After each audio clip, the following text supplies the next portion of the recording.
Песні военных годов живые и вядомыя ўсім пакаленням. Яны ствараліся ў баях, з імі шлі на подзвіг. Яны ўсялялі сілы і ўпэўненасць у перамозе над ворагам. Як верны сябар і таварыш, песня не пакідала франтавіка. Яна была з ім у баі.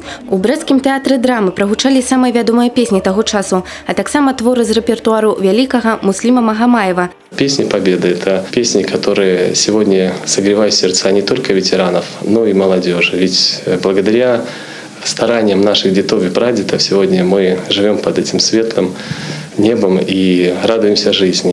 Песні вайны. Ёсць у іх і горыч адступленняў у першыя месяцы вайны, і радасць вяртання, і апавяданні пра баявыя подвиги морякоў, лётчыкаў і танкістаў. Песни вообще и музыка всегда влияет положительно. Самое, что, не самое главное, но очень важное. Без этого нельзя, понимаете? І сёння, праз 73 гады, слухаючы ваенныя песні, мы нібы перажываем пачуцці салдат, якія абаранялі радзіму, пачуцці іх родных, якія чакалі вяртання.